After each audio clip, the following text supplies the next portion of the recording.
Lietuviai patyrė daug išbandymų. Pokaris, partizaninis karas, tremtis. Ar galėjo tauta nesipriešinti? Vis dėlto ji priešinosi. Greičiausiai pasirodė per daug žemą ir negarbinga nusilenkti paniekai, barbarybei tapti bjauriausių dvasios įsigimėlių mindžiamą vergą. Vadinasi, tauta pakilo į kovą, gindama savo žmogiškąjį vertingumą. Gindama tai, kas visiems laisviems ir doriems žmonėms yra brangu.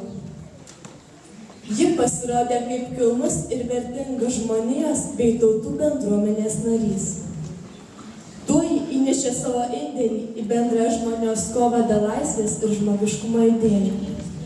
Todėl pasaulis su pagarba ir palankumu sužiūro į mūsų mažąją šalį. Projekto Kuriame Respubliką dėka mūsų gimnazistai turėjo galimybę iš arčiau prisiliesti prie skaudžių mūsų istorijos puslapių. Moksleiviai kalbėjo su politiniais tremtiniais ir kaliniais, užrašė jų atsiminimus, kūrė dokumentinius filmus, interaktyvų žemėlapį. Norime jums pristatyti 4 D klasės gimnazisto Artūro Labrukevičiaus kurtą interaktyvų žemėlapį.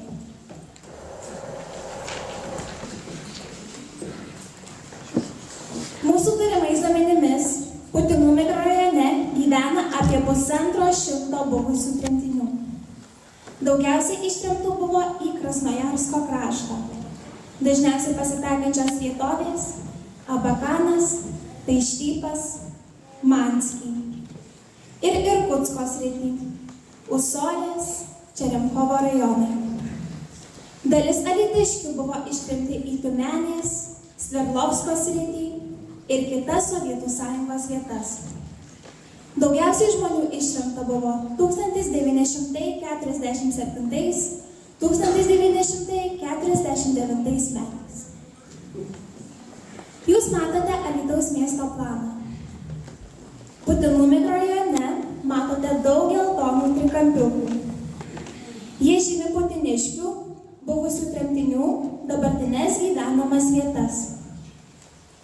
Paspaudus pele geltoną trikampį pasirodo tremtinio vardas, pavardė, gatvė, kurioje gyvena ir tremties vieta.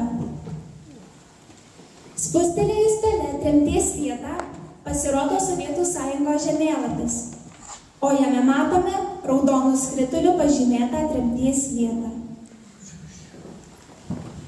Be to, žemėlapyje pažymėta Alytaus politinių kalinių gyvenamos ir tremties bei kalinimo vietos. Tokių žmonių mes turime 14.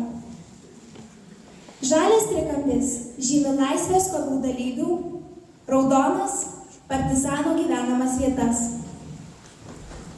Paspaudus pele raudoną trikampį pasirodo kario savanorio vardas, pavardė, gatvė, kurioje gyvena ir tremties bei kalinimo vieta. Spustelėjus pele tremties vietą pasirodo Sovietų Sąjungos žemėlapis, o jame raudonų skritulių pažymėta tremties vieta. Juodu trikampiu pažymėjome lagerio, kuriame žmogus kalėjo vietą. Šį žemėlapį mes panaudosime per istorijos pamokas. Jį nagrinėdami ne tik prisiminsime skaudžius lietuvių tautos istorijos puslapius, bet ir praplėsime geografijos žinias.